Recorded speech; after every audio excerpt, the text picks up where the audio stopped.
Welcome, colleagues. So next up today in our Liz and Helen Make Mistakes Summer Rerun series is the X-Files Season 1 episode Fire. And this is the one in which Mulder has a fear of fire that I'm pretty sure is never mentioned again, nor is his awful former friend Phoebe. This episode is about Cecil Lively. Cecil. I always say Cecil. It's Cecil. He's got pyrokinesis, right? So he's starting fires with his mind. He's a fireman.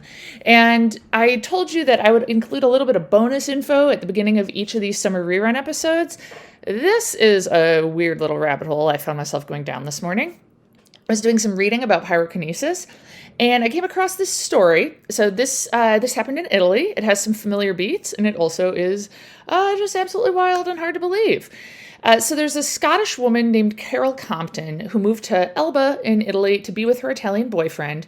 She got a job as a nanny, and a series of small fires kept breaking out, and she ended up accused of witchcraft. She was accused of starting these fires supernaturally in the house where she was a nanny, and there were testimony from experts that she couldn't have started the fire. Regardless, she was put on trial. She was accused of using witchcraft. Part of her defense involved, though, some experts in the paranormal testifying that no, it was more likely to have been a poltergeist rather than Compton using witchcraft to cause the fires. She ended up spending 17 months in prison before the trial, and then she wasn't convicted. She was accused but not convicted for attempted murder, so she wasn't convicted for that, but she was for arson. But she ended up being released right then because of the length, because it was just going to be a 2-year sentence, and so she was released after the trial because of the lengthy amount of time she spent in jail before the trial. So take a moment, imagine what year this might have happened in. It was 1982. I was alive, right? This is insane to me, that people were just accusing people of witchcraft and defending things using the paranormal. And that's crazy to me. And the way that I read about this, though, was actually I was reading an article from 2004 that was about some mysterious fires that were happening at that time in this Italian village called Caneto di Cariona. Nope. I'm not even going to bother to erase that, and I'll just try it again, and you'll all live with my mispronunciation. Caneto di Caronia. Yeah. These fires were later determined to just be straightforward arson, that's what it seems, but there's still people who are like, I don't know, could have been aliens, could have been witchcraft, could have been the supernatural. And at the time, there was a lot of thoughts that it was supernatural. And so this news article that I'm reading is quoting Father Gabriel Amorth as saying, I quote, "I've seen things like this before. Demons occupy a house and appear in electrical goods. Let's not forget that Satan and his followers have immense powers." I bring this up in particular, but besides the just bonkers nature of quoting this dude as saying this in a newspaper, is that Father Gabriel Amorth was a Vatican priest who claimed to have done thousands of exorcisms. He was absolutely full of shit, in my opinion. But he wrote a number of books. He was real into being an exorcist. And the reason I know who he is that Adam and I went to a live taping of the podcast, How Did This Get Made?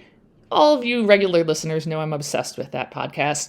And in the one that we went to, they were talking about the movie The Pope's Exorcist with Russell Crowe, which is purported to be based on a true story from events in Gabriel Amorth's life. So after you listen to this episode of We Want to Believe, I recommend that you go and you listen to that episode, How Did This Get Made, about the Pope's Exorcist, and you'll get to hear me ask a question at the end. Anyway, on with the show. I'm not deleting mistakes. You'll all live with it. Go listen to the episode.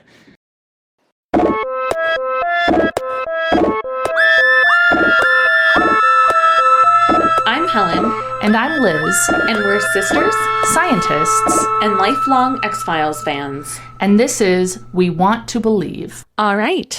So, episode 12 of the X-Files, episode 13 of our podcast. And today we're talking about fire, which I'm very excited about. I believe I said that last time. There was a whole huge things I totally forgot about in this episode. Yeah. Before we get into that, I have 2 updates.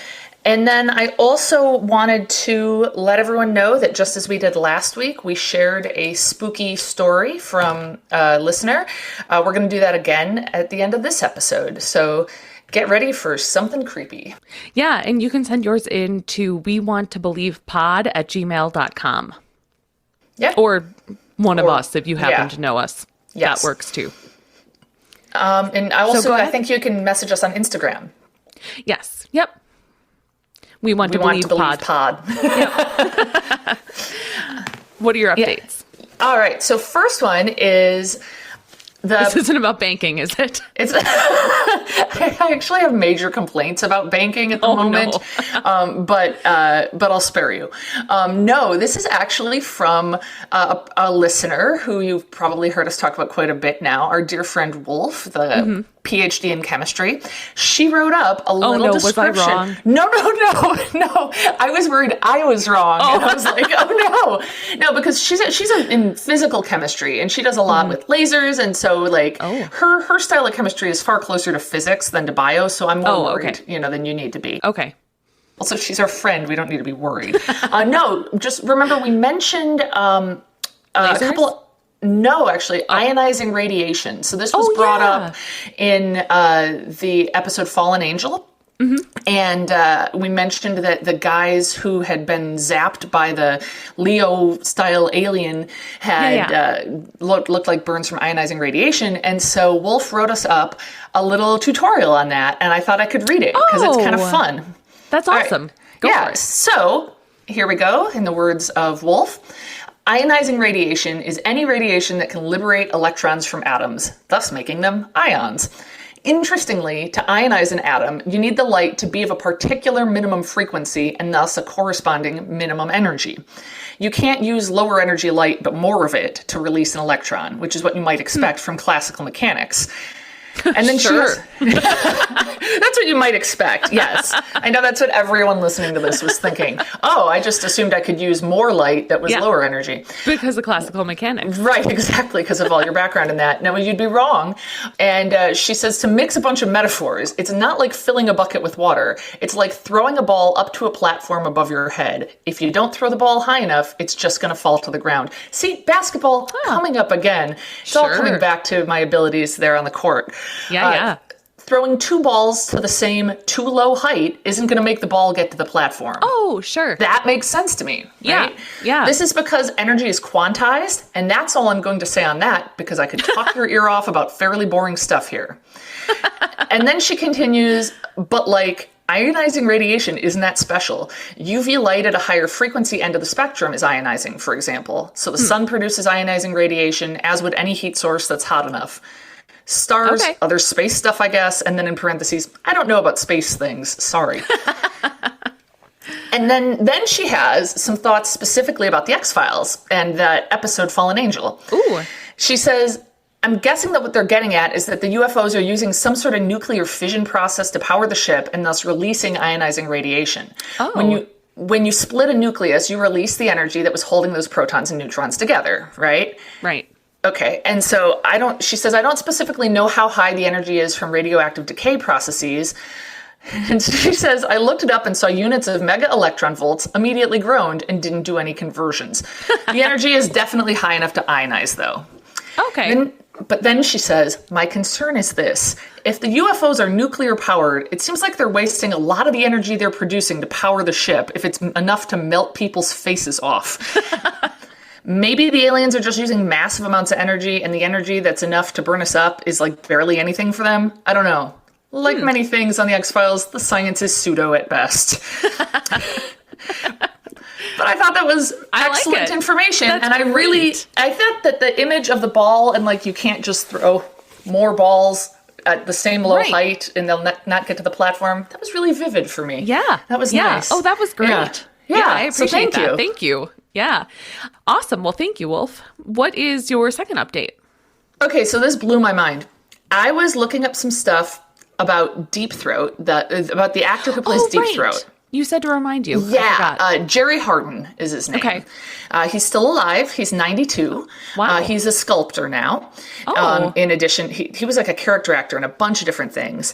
He's been married to the same woman for decades and decades. And I was reading this interview where he says, something about how he always encouraged his kids not to go into acting because of what a rough business it is. Mm-hmm. But his daughter went into acting anyway. His daughter, Melora Hardin. What? Yes! my gosh. That's incredible. So Jan Levinston from The Office Yes. is Deep Throat's daughter. Yes, Jan from The Office is Deep Throat's daughter. Oh my God, that's amazing. So we watched an episode of The Office with Jan in it last night, and like once you know, you can kind of see it around the eyes. Yeah. Oh man, that's awesome. Yeah, it blew my mind. I was dying to tell you. Whoa. Oh my God. Yeah, that's amazing. Yeah. I can't wait to go watch more. Yeah. Awesome. Yeah, look for it. I will. I am a little bit congested. That's why I sound worse than usual. So heads up, everyone. The Day We Fought Space, a wreck-em-up with spiraling chain reactions, is now available for pre-order on the App Store. As a physics professor, I especially approve of this game. More about reaction than rehearsal. You'll use physics to your advantage as you create dynamic chain explosions to take your enemies down. You can personalize your ship to best suit your playstyle and the mission at hand with zany weapons such as an orbital blade, an ice laser, or a wrecking ball. The best part is that The Day We Fought Space is coming from a close friend of ours and of the podcast, Catherine Kimport, who is the game writer-in-chief at Tersiops Truncatus Studios. See if you have what it takes to reclaim the solar system in this gritty and dynamic side-scroller. Pre-order now before The Day We Fought Space's official launch on May 26th. Visit thedaywefoughtspace.com/purchase to order now. All right, cool. So we start off with some fancy English people. Oh, yes. Now we're on to Fire. Yes, we're on to Fire, the episode. And we see Cecil, the gardener, staring at the, guy in the family who's leaving. Old British dude. Old British dude. And he suddenly bursts into flames. And as everyone else is screaming and terrified, Cecil, the gardener, is just kind of staring at him. It's very much implied very casually that he's responsible. Yeah. Yeah. One thing that I wanted to mention that I like about this episode, or just find interesting, is I know we talked about in, what was that episode? The computery one. Ghost in the Machine. Yeah. How it wasn't that interesting, partially because we knew the machine was responsible. There was no sort of guesswork or anything. And I thought it was interesting because in this one, you know pretty much right away as well who's responsible, but it still is a really good episode. Yeah, that's a really good point. Yeah. It's not like, what's the source of these fires? It's clear it's this guy. Yeah. But it's more like, what's the mystery feels... It feels engaging to know how are they going to take him down? How much damage is it going to cause in the meantime? Yeah, it's real well done. Yeah. Nice and suspenseful. Yeah. Yep. So we see Mulder and Scully in the parking lot, and the car They're all unlocked. bantery. They're all having fun talking to each other. And yeah, they get in the car and it's unlocked. Yep. And someone had left a tape in it, like a cassette tape for anyone the who youngins. doesn't remember those. Yes. And I really enjoyed Mulder's remark about that. That was when Scully goes, what do you think is on it? He says, 10 to 1, you can't dance to it. Yeah. So, yeah. I thought that was when he gets the tape at the end. He says it both times. Oh, does he? It's like a callback. Yeah. Oh, I didn't notice that. And there's a British woman's voice on it warning about some sort of explosion and how, someone received a tape and when they opened the door and then the door opens. Yeah. And it's a British woman, same one, presumably, who was talking. And she kisses Mulder and you immediately dislike her. Yes, immediately you do. Yep. Yeah. Yeah. And her name is Phoebe Green from Scotland Yard. And she's there to talk to them about a case. Apparently, someone is burning British aristocracy. Aristocracy? Oh my God. Ha! It's you this time.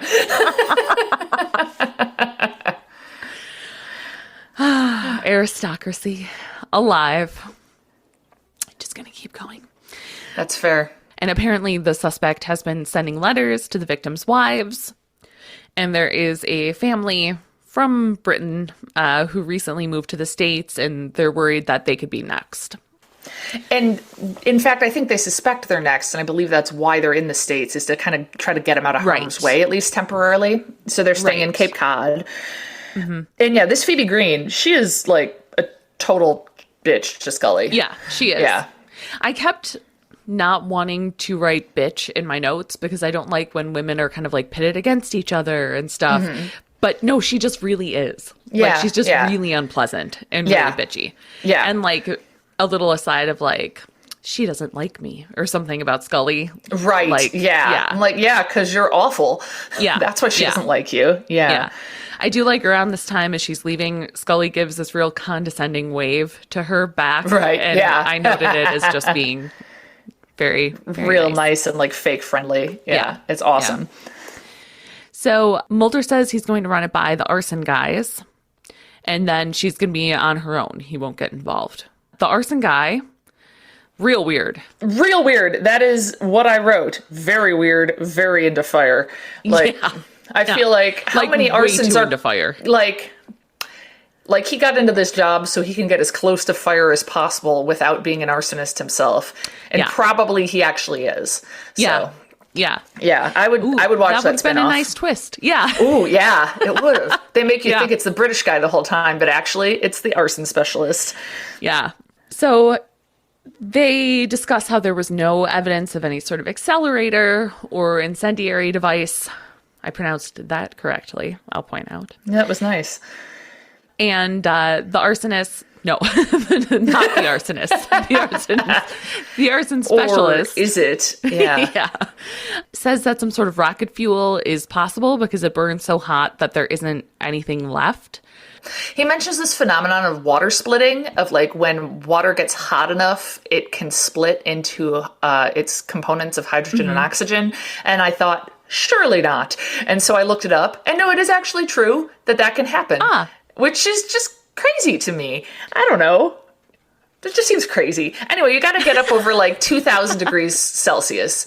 Okay. Yeah. Good to know. Just like, wow. I also feel like half the time things are so crazily wrong in the science that it's nice when you're like, is this true? Oh yeah, it is true. Very good. See, and in my head I was going, right, like steam.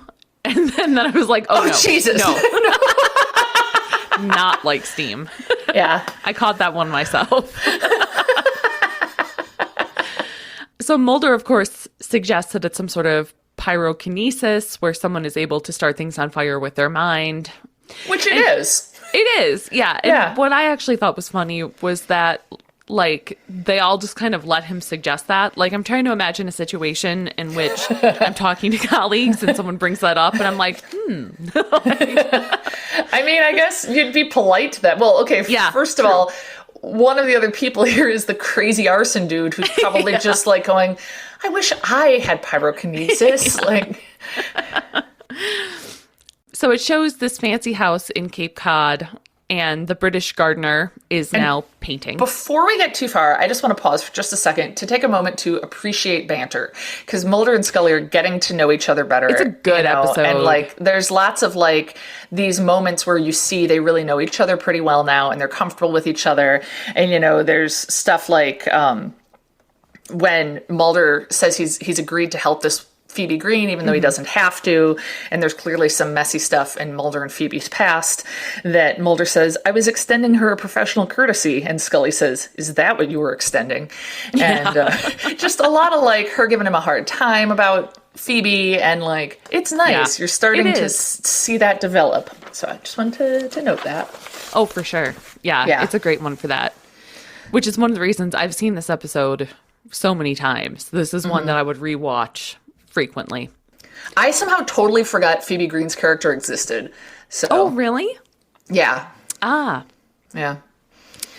So the British gardener, Cecil, is now painting in the house and has shaved off his facial hair.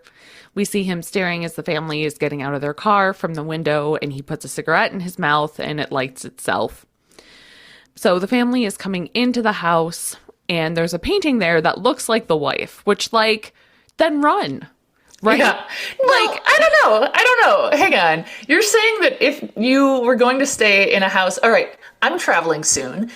Some of the hotels I'm staying in are nicer. It's possible they have artwork. Are you suggesting that if in one of the rooms there is a painting that looks like me, we should just leave?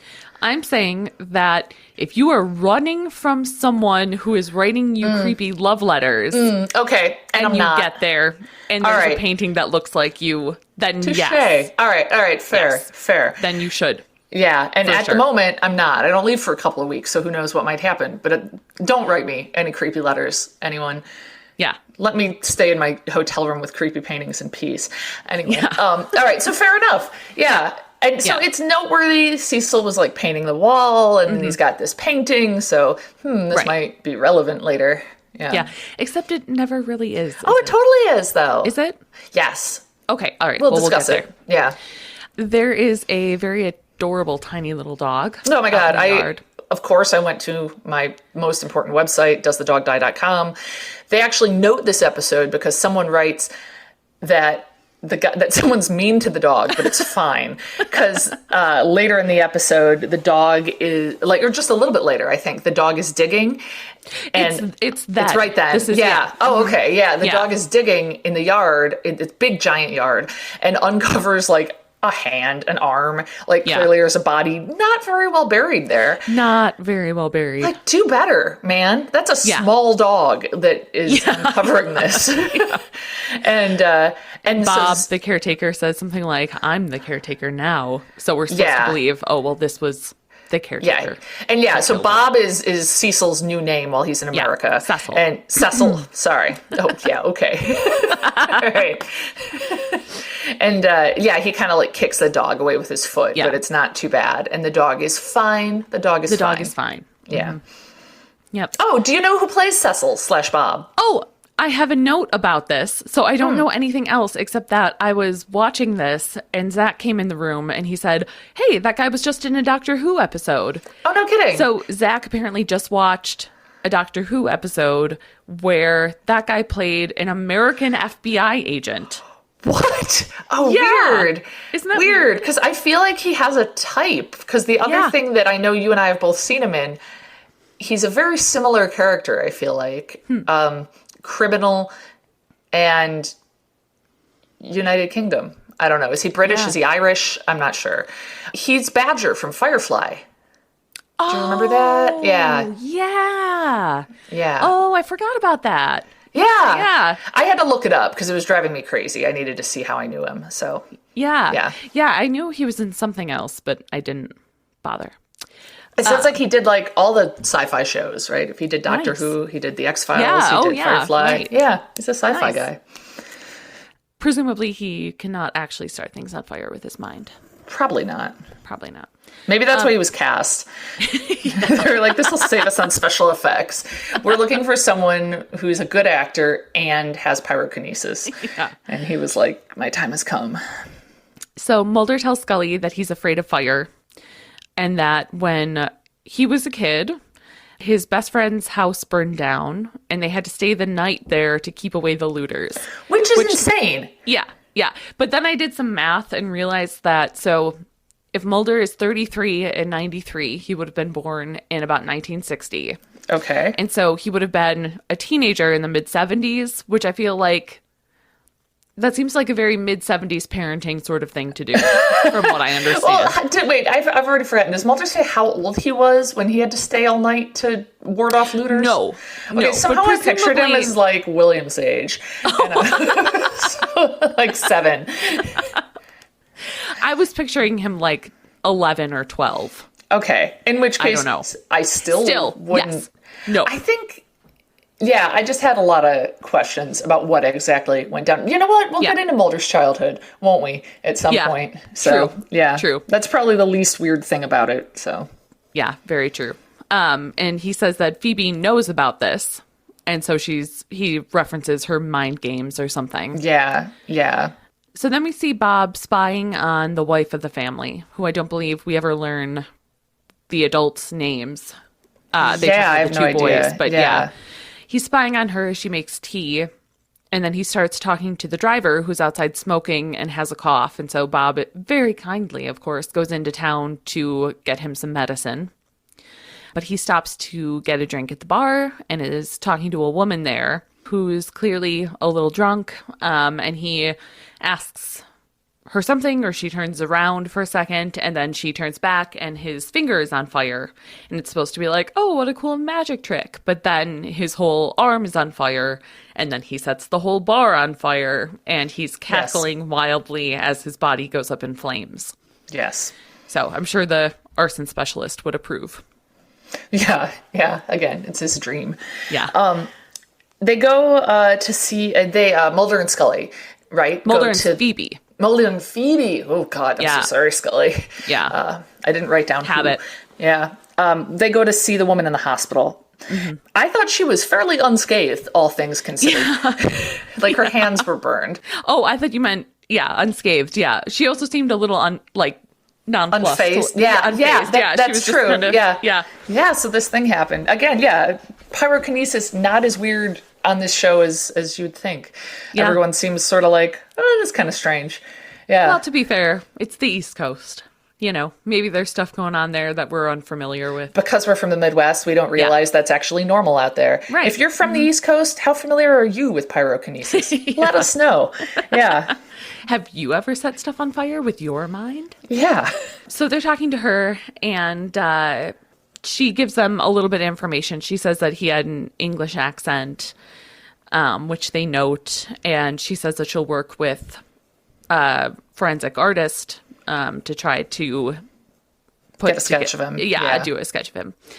This is where I noted in my notes, imagine working with someone who you used to date. Ugh. Because there's a lot of Mulder and Phoebe tension that's clearly going on, where they seem annoyed with one another, and it just ugh.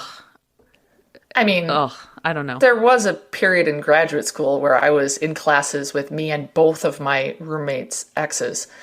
Oh. So all my ex and both my roommates' exes, all in very small classes with me. That's right. It wasn't super fun.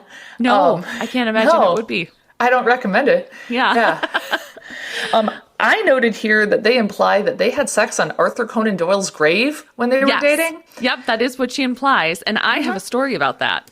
Awesome. Not that kind of story. Good. But, yeah. I looked at the grave, and my main takeaway was that looks real exposed. If you look at Arthur Conan Doyle's grave, it's like, it'd be right out there in the open. Anyway, she does what mention is your something story? about it being a misty night. So perhaps that was some intense mist. Yeah. So I don't know how familiar you are with the podcast Noble Blood. I've never heard of it. Ooh, it's really good. So it's put on by a historian, and she'll go over different kind of mysterious or spooky stories of nobility in the past.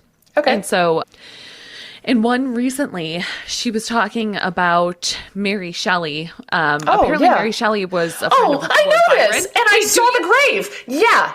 Really? I know all about this because of our vampire trip. We saw the grave you're about to talk about. Adam and I just walked by it in January. Yeah, I'm sorry. You should tell the story. Well, that's okay. I mean, or you can. But Mary Shelley's mom died relatively early, and so Mary Shelley would hang out there pretty frequently while she was growing up, and she took Percy, her eventual husband, there, and they had sex on the grave. Yep. Yeah. For our spooky vampire-based trip to London and Paris next year that we're leading, if you're interested, remember, leapinghound.com.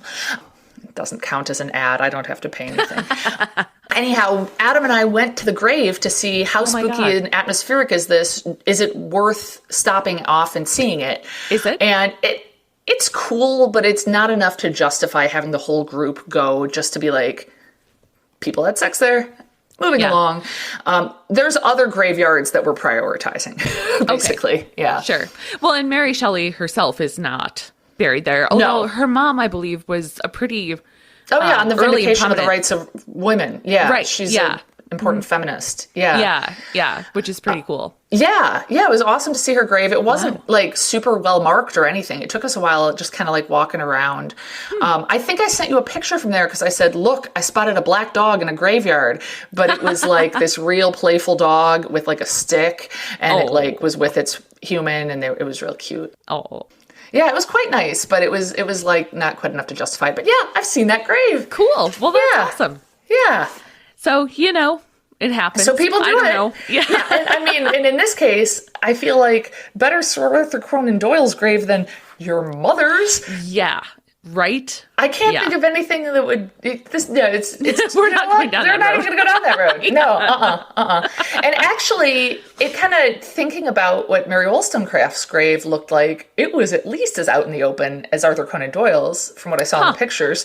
So who am I to Maybe it was judge? less so 150 Maybe years there ago. were a lot more trees. I don't know. Yeah. Have I you don't know. read Frankenstein? No. Oh, it's But good. there is a really creepy statue of him in Geneva. Really? Yeah.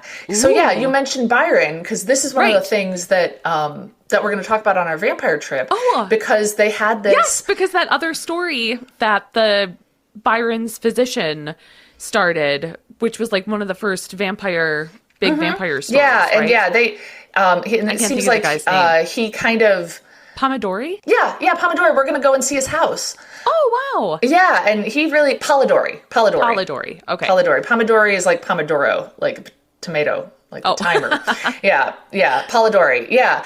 It's said that he modeled the vampire character on Lord Byron. Right. Yeah. And, like there's this like storytelling kind of like competition thing that they had Yes. in Geneva, and that's where Mary Shelley got the idea for Frankenstein. I love that you knew this too. Yeah. How did Well, we I just both know learned it this on and that episode of Noble Blood. Oh wow! So thank you to Dana Schwartz. Maybe that's how I know. Lincoln Travel needs to reach out to Noble Blood and be like, Yeah. hey, you and your people, they should go on our trip. Yeah. Cool. Well, neat. Yeah. Anyway, I forgot this So- all came from the podcast. Yeah. So Mulder he tells Phoebe he just wants to stick to the case after she's talking about their past, etc. So then we're back to the British people, and the driver is very sick, and Bob, the caretaker, kind of hints to us, essentially, that he To the poisoned camera. the Yeah. cough Yeah. syrup. Yeah. Yeah. And then he's showing the two young boys at the house a magic trick. Ugh. And and makes the boys promise not to tell their parents, which is like Predator 101. Yeah, right? Oh, it was Yeah. almost too much to watch, even Yeah. though like nothing bad happens. Right. He tries to get them to smoke. Yeah. Yeah. So creepy. Now, this is where, I finished the episode, and not that long ago from talking now, but I had to stop taking notes because my TV started acting weird. And so I had to finish the episode on my phone. And so I couldn't take notes Okay. and watch it. So, And we shall rely on my But- notes. yes. But I believe after this is when they, no, I can't remember. You're going to have to It was around this time Scully is doing a profile on him and notes that he must have close access to the family Right. and he must be like impulsive and violent, which certainly tracks with what we saw of his behavior in the bar. I also thought it was odd to see Scully doing the profiling because I thought that was kind of Mulder's realm. Yeah, what but we've seen her do it a few psychology times now. background. Yeah. I don't know what the deal is I with don't know. that. I associate her with report writing. Yeah. So I and don't know if she's the one doing, I don't know. I don't know. Her computer did have a nice blue and white screen to type on, her word processor. And it occurs to me that just in my head, I'm picturing that she's typing this up in some sort of online thing that she'll submit. And no, that's insane, Liz. This is 1993. Right. She's going to type it up, print it out, and bring it in. On that paper that has holes on either holes side, on the side, that you yeah. have to rip off. Yeah. Scully also supposes, what if there's rocket fuel in like hand cream or something like that? Could that work? Right. And there's talk of like maybe, but it would be tough to get enough of it. Yeah. And then we see the family, and luckily it kind of flashes back to Bob or Cecil pressuring the children to smoking, but then they're interrupted by their mom, and the mom says, hey, our driver's sick. Could you drive us to this party? Yeah. Right. And Mulder and Phoebe are walking down the street, and they decide they're going to set a trap at this party. And Phoebe totally agrees with him. Oh, yes, pyrokinetics. That's definitely it. Right. And Mulder says something. Mulder annoys me slightly in that he is like, it's nice to have someone that agrees with me or something like that. And I feel like, don't you dare talk bad about Scully. I know. And like, on the other hand, it's nice to have someone who doesn't psychologically manipulate you and like play on your phobias against you, you know? Well, he learns that by the end of the episode. That's true. Luckily. He does. Yeah. So Mulder and Phoebe are dancing, bleh, and Scully goes party. there. So Yes. we see them later at the party. Phoebe mentions how she got them rooms for the night. Right. And so they're in Boston for this party, and they're all dressed up, and they end up dancing, and Scully shows up. Yeah. And that's when they find out there's a fire.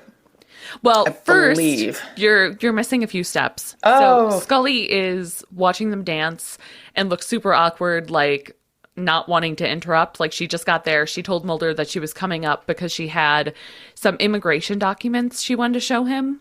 Right. And yes. so she comes up and sees them dancing and is like just kind of like standing there like, And she looks and she sees Bob / She sees Cecil. Bob, yes. Yeah. And he's kind of just standing in the hallway being creepy. And then she looks back and sees Mulder and Phoebe kissing. And then she looks even kind of like more uncomfortable and is like, ugh, and looks back and Cecil is now gone. And that's when she sees an alarm going off on the 14th floor that there's a fire. Yes. And so she very nicely runs up to them and goes, "There's a fire on the 14th floor." And they break apart and look embarrassed and run off because they were not doing their jobs. No, I don't think the trap was, hey, maybe we go to this party too and we kiss. Yeah. That's not a trap. Yeah. That's just a good time. I don't know. Maybe that could be like a pickup line for people who are investigating things. Be like, let's set a trap for this party. So Mulder like tries to go up there. He runs up the stairs. He's super afraid and he collapses in the hallway and the firefighters have to get him out of there. Yeah. And they say, the firefighters, I'm sorry, don't save the kids. Bob saves the kids. Yeah, right. Yeah. The firefighter saving Mulder reminded me of, do you know what I'm going to say? In Arrested Development? Go ahead. Oh, it reminded me of an Arrested Development when Michael wants to go out with Sally Sally Sitwell, and Job is like, oh, you start her car on fire and then you rescue her, but then the flames are too big and like Job has started her car. It turns out not to be her car. Yeah. And so she goes out and sees him not heroically putting out her car on fire, but being carried in a blanket by firefighters unable to speak. So it had that sort of tone to it for me. I was laughing because they called him Buddy, which was really funny. I didn't remember that. That is adorable. Yeah. So Mulder is kind of sitting off to the side, looking, like he's sad. Yeah. He, kind of mad at himself and is breathing into an oxygen mask. And Phoebe is out there, like, shaking the hand of Bob. And Scully is there helping out Mulder, of course. Yes.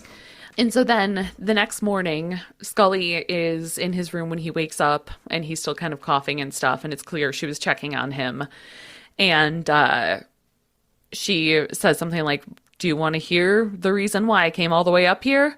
So she wants to tell him about the immigration documents. And do you want to summarize that? Do you have notes? Yeah, I do. Because without notes, I might not be able to. Okay, so basically, she says that she looks into, like, all of the victims, like, domestic help. And her first point is, they don't do anything for themselves. There's so much help. There's only one duplicate, and it's the name of Cecil Lively. It's a gardener who was at two of the victims' houses. So then she looks up Cecil Lively and finds there is a Cecil Lively who died in a fire in 1971. Right. And spelled slightly different, there's a Cecil Lively who died in 1963, a kid who died in a satanic cult in the woods. Right. And this is, like, never addressed. And I was like, what should I get out of this? What does that mean? Yeah. I don't know. Yeah. Well, anyway, then she's like, and then this passport was scanned in Boston 2 weeks ago. For Cecil Lively. Right, for Cecil Lively. That's the other record they have of it. Right. And the arson suspect picture, the one that was drawn, that was sketched out by the woman in the hospital, is then faxed over to Scully, and it's Bob. Yep. Of course. So Mulder by the way, goes to the house and finds Phoebe in an embrace with the father. Right. I noted down, I was just like, wait, what? Yeah. So he's going there to tell her that he doesn't have the picture, but knows the name Cecil Lively and wants to give it to Phoebe. And so he meets her there. Yeah. And she's like on the stairs about to kiss the father of the family. Yeah. What the heck? Yeah. It just seems like some random extra bad thing they could have her do. I felt like she was bad enough. We don't also need to make that like the dude involved is cheating with her or whatever. Yeah. I don't know. It's just like weird little extra thing. They do note the painting again. They kind of show it to remind us of it. And so now Scully shows up and we have the complication that because Cecil/Bob had been their driver that night, they think it's the driver. And so Scully tells the family, it's your driver. And so they think, oh, it's that dude who was sick and then disappeared. Not realizing, no, it's the caretaker who stepped in as the driver. So Scully says the driver, he's the killer. Mulder says, oh, their driver disappeared, like we were told. But then the parents, thank goodness, see the picture and go, no, that's the caretaker. That's Bob. And he's upstairs with the children right now. Yep. And then they show the driver who's just like in a spare bathroom burnt to a crisp. Yeah. Yep. That's where he disappeared to. Yeah. I can't imagine being in a place with so many bathrooms. I could lose a burnt man. That's how you know you have space. Like, it's a measure of having a big enough property is can you lose track of a man who's been set on fire? Yeah. They find rocket fuel in a can in the garage. And then, so my impression when Bob is doing all that painting in the beginning, painting the walls, painting the painting, he's using rocket fuel on all of that. Yes. So then he can use his pyrokinetic powers to make it all go up on fire. Right. And, indeed. So Mulder goes up the stairs to try to get the children and the dog. And Cecil's up there and he snaps his fingers and the whole hallway ignites because he painted it with rocket fuel. Right. So they're kind of specific that, like, he can start fire, but he still needs an accelerant. Like, he can make fire exist, but he can't necessarily make stuff catch. Which is that's interesting. Distinction that they were very careful about making. That's true. As if we wouldn't find it realistic that he could make stuff catch on fire. Right. We need that jump in logic or whatever. Well, again, New Englanders, tell us, is this the common maybe thing this is east? normal. Yeah. We're just missing something, being from the Midwest. Yeah, I assume it's that. We can make stuff start on fire and spread. Right. Yeah. No, we can't do that. No. We can't tell anyone. So, basically, Cecil tries to come down the stairs. Scully's got her gun on him, and he's like, well, you're not going to shoot me because that spark from the gun could blow us all up. But then Phoebe comes around the corner, splashes him with accelerant, and then somehow he goes completely up in flames. Yeah. Well, but first he kind of like freaks out. And I don't know if it's because he knows that he's going to go completely up in flames. But I felt like, I don't want someone splashing me with accelerant either. But like, yeah. Why nor would do that I stop him like that? You know, of all people who, I don't know.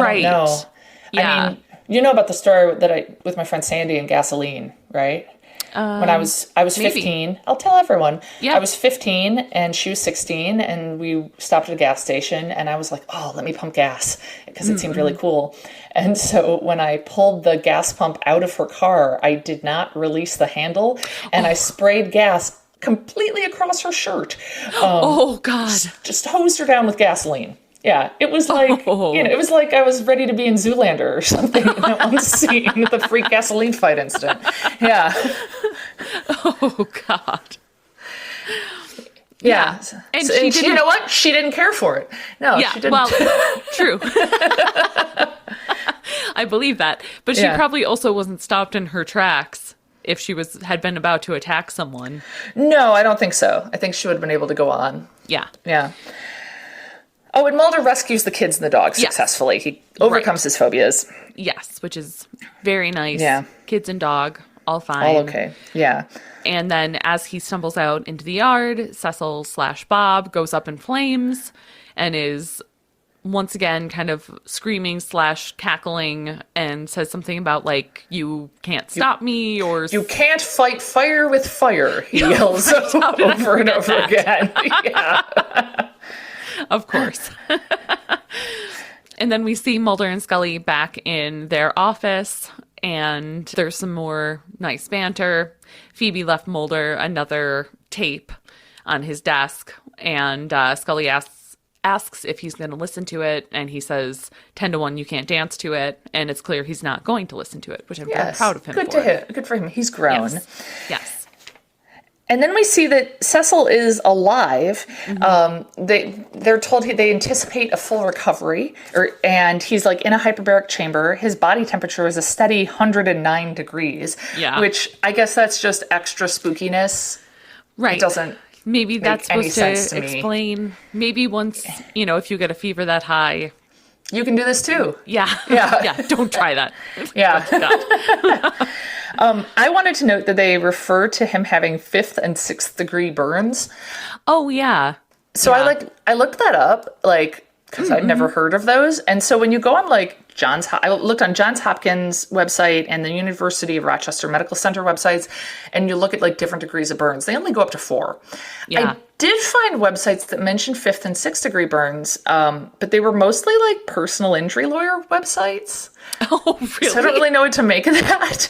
But yeah, I did read in one place that, a 5th degree burn is when it burns down to the muscle, and a 6th degree burn burns all the way down to the bone. But I couldn't find it on any legit looking medical websites. So I don't know. Yeah, I had only heard up to 4. Yeah. But I don't know. Based on those sources, I would not put my stock in much. Yeah, I was kind of I guess at least they didn't say 7, which I couldn't find reference to anywhere. Yeah. It's when you burn the very soul. Oh, God. Do you want to hear what I found about spontaneous combustion? Always. All right. Let me pull it up. And this has scared me since I was 10, when Really? I was up late playing video games with my cousins, and Which were cousins? Rob Dan and and Rob and Rick and Keith. And I believe this was the same night that we were all trying to stay up all night, and we were looking for caffeine to drink, and we found there was an old pot of coffee from that morning with just a little bit left in it.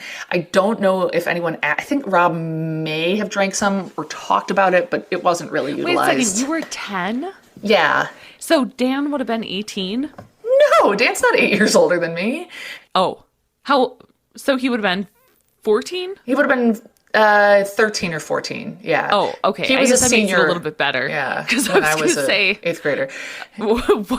Why was he letting his 10-year-old cousin drink coffee? Yeah. But, okay, that's a little better. I think he was 13, and it's Okay. maybe, something like that. But what I remember is we found a single can of root beer, and either Rob or Keith locked themselves in the downstairs bathroom and drank the entire thing, and then later found out there's no caffeine in root beer. But yeah, it was that night.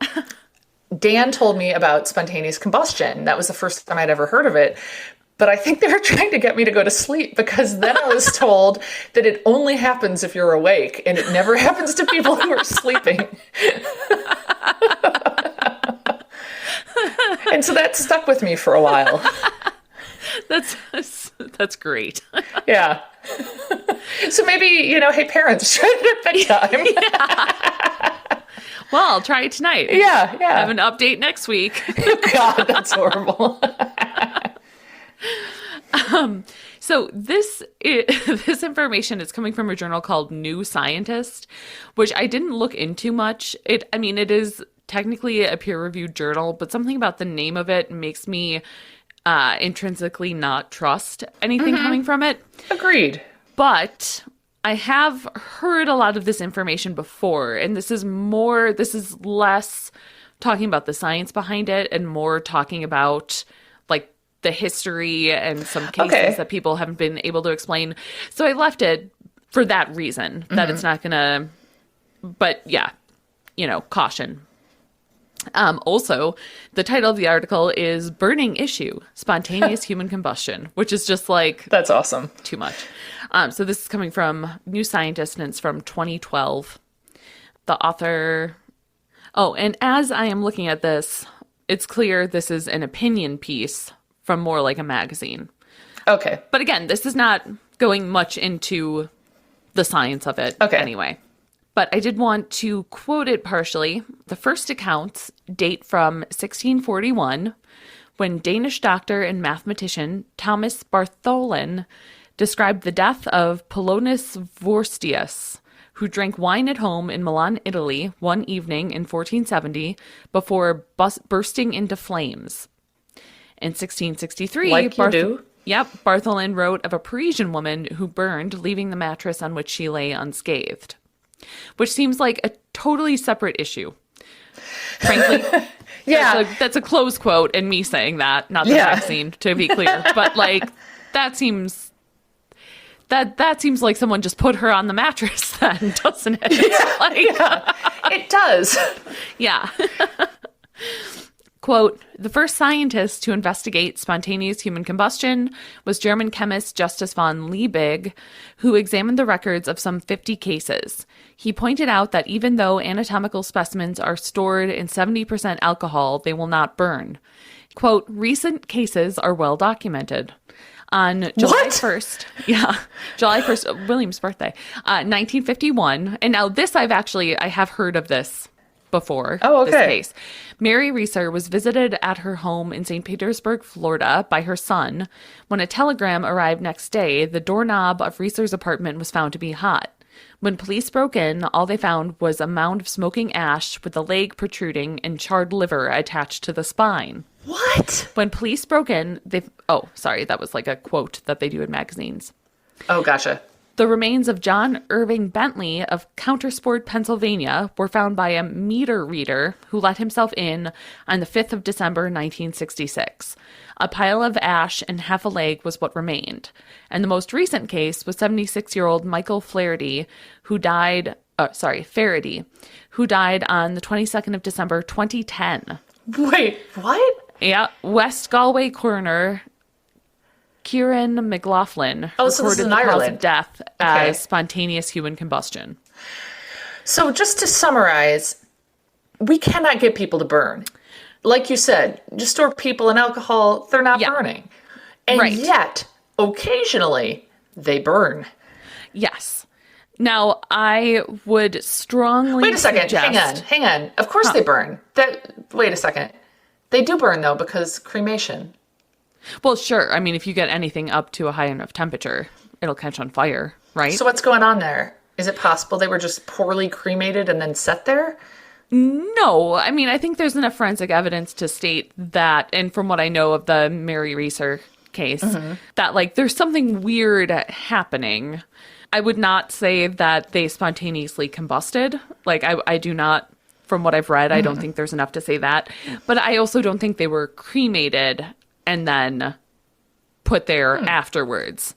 You know, I feel like there's a middle ground where somehow they caught on fire in their homes. Gotcha. And then burned. Yeah. Interesting. So what a way to go. Point is that there are unexplained burnings. There isn't anything that can really explain it, but also not cause to believe that people will just spontaneously combust. Especially not if they're asleep. Right. There is... That was me just agreeing with that. Yes, and especially if they're asleep. One more thing that I want to read from this. Quote, in January 1986, a BBC Newsnight program demonstrated the Wick effect. The following year, Nigel Cruttenden of the Kent Police Force used the Wick effect to explain the death on December 28th, 1987, of Barry Soudane, a handyman from Folkestone, UK. Soudane's charred remains were found in his largely undamaged flat. Cruttenden surmised that fat in the body had liquefied in the conflagration and fueled the fire. The Wick effect was becoming the accepted explanation. My God. Is it called the Wick effect because the fat becomes like the wick? Uh-huh.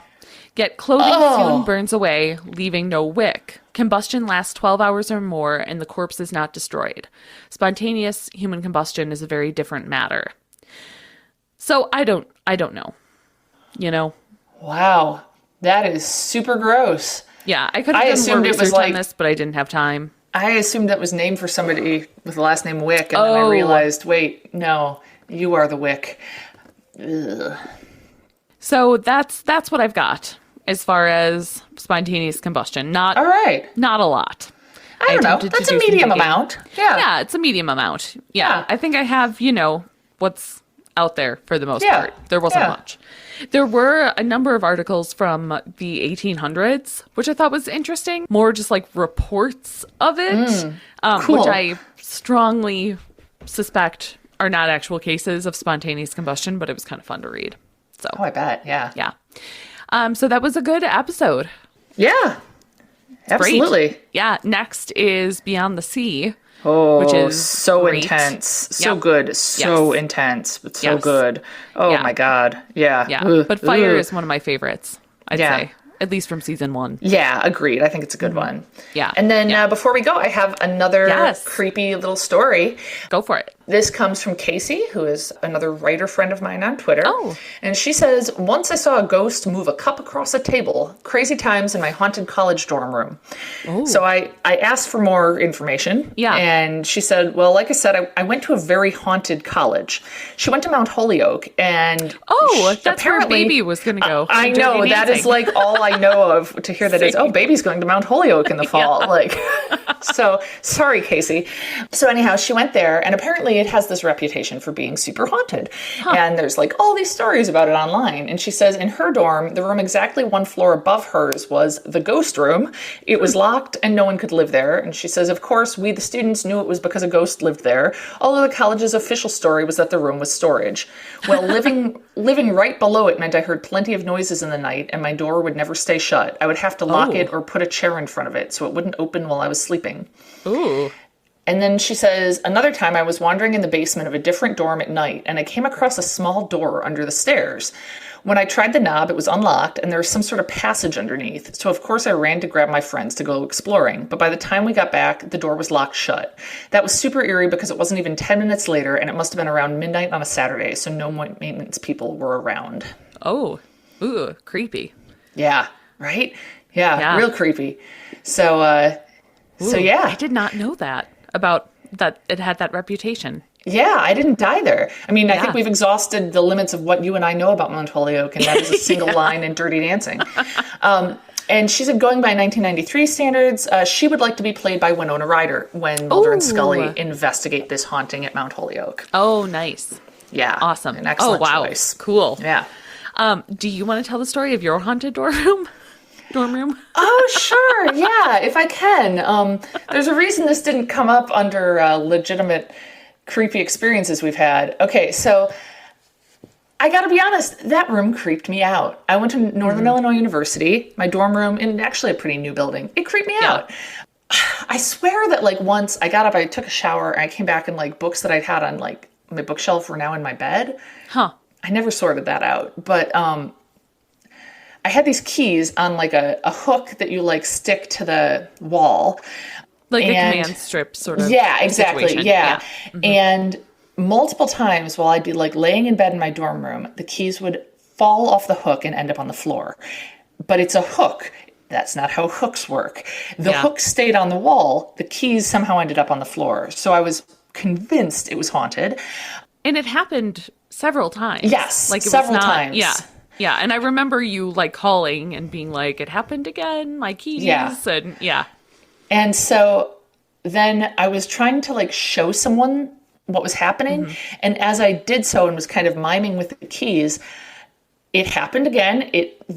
But what happened was the top of the tape or the command strip or whatever must have weakened. It started to fall down. So the hook tipped forward, the keys fell off, and the hook flung back into place and stuck itself back to the wall. So it was just sort of dipping forward and then dipping back because the top of the sticky bit was weakening. So no ghost, at least not a key-based ghost. Not convinced there were none. Yeah. Yeah. I did once think that there was a ghost in our apartment downtown. Yours and Zach's or mine and yours? No, mine and yours. Oh. because one morning I woke up and I had a bunch of stuff in my bed that I hadn't put there the night before. Oh, yeah. And my friend Molly was sleeping over. She was on the couch and I ran out and I woke her up and I was like, Molly, did you put stuff in my bed? And she was like, no. And I was like legitimately freaked out. Yeah. Until later that day when I was looking at, you don't remember that? No, I don't. Really thought there was like God, all this stuff in my bed suddenly. Wow. Ooh. No, but then I looked at my clock on my cell phone and I realized that I had set my alarm because I was going to go volunteer that morning. And so I had my alarm set for super early at like 5 o'clock or something.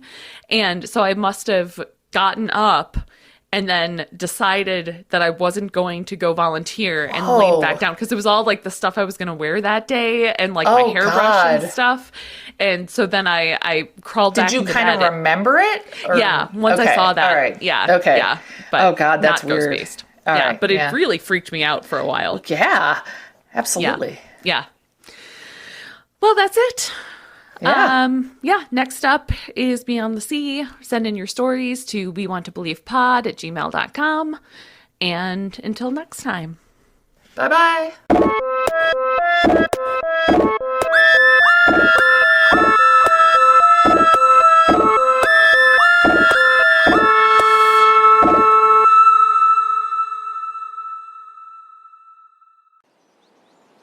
Forget everything you had planned for this weekend because you are sitting on your couch and winning from the comfort of your own home. I'm here with SpinQuest, where you can play hundreds of slot games, all of the table games you love, and you could even win real cash prizes. New users, $30 coin packs are on sale for $10 at SpinQuest.com. SpinQuest is a free-to-play social casino. Void where prohibited. Visit SpinQuest.com for more details. Thinking about remodeling your home? Don't settle for ordinary. Actuate Improvement delivers spaces that are built beautiful with care. Your kitchen isn't just where you cook, it's where life happens. With Actuate Improvement, transform your kitchen into a space that's as functional as it is beautiful. Custom cabinetry, stunning countertops, smart lighting, and a layout designed just for you. Upgrade your home with confidence. Visit ActuateLLC.com. Design, create, actuate.